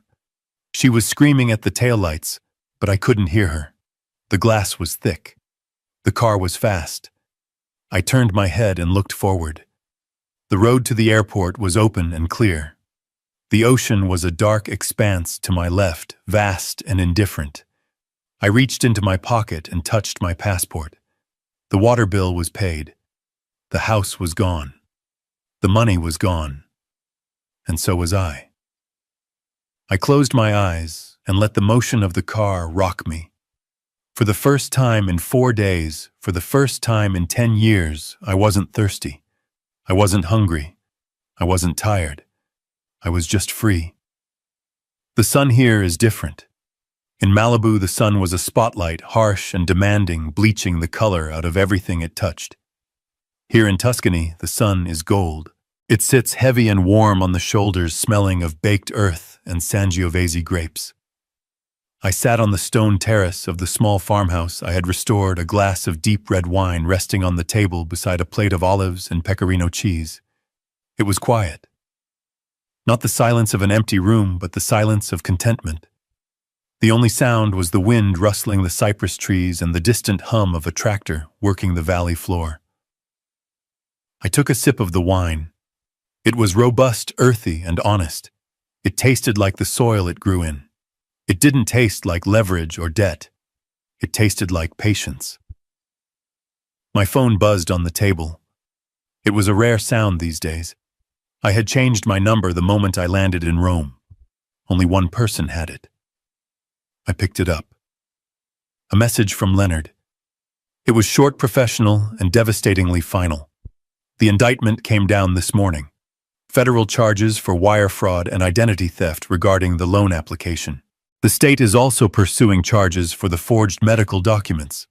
Bail was denied due to flight risk. He is currently in county custody awaiting trial.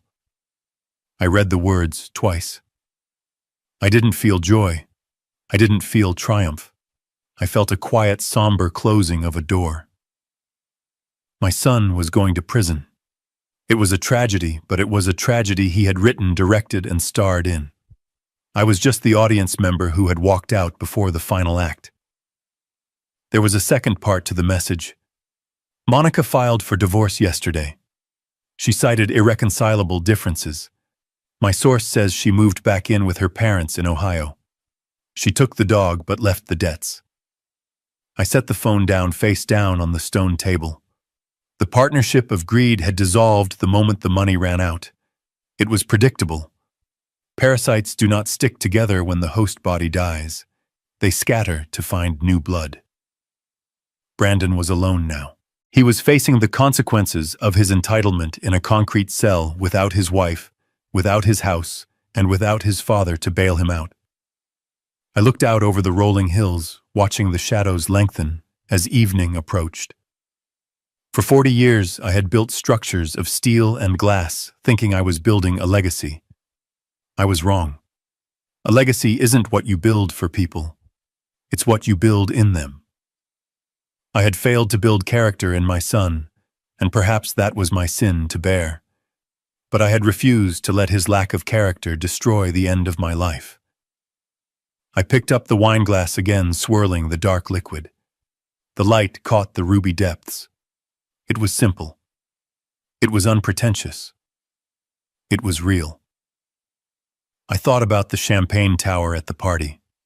I thought about the crystal flutes and the hollow toasts to a fake future. I raised my glass to the setting sun, to the quiet valley, and to the empty chair opposite me that would never again be filled by someone who wished me harm. To freedom, I whispered to the Tuscan air. I took a drink. It was rich and complex, with notes of cherry and leather. Freedom, I realized as the warmth spread through my chest, tastes better than any champagne ever could. I finished the glass, watched the sun dip below the horizon, and for the first time in a long time, I looked forward to tomorrow. I spent a lifetime believing that providing for my son was the ultimate expression of love. I shielded him from the rain, never realizing I was robbing him of the ability to build his own shelter. My 4 days in that dark bathroom taught me a brutal truth. Entitlement is a cancer that grows in the absence of struggle.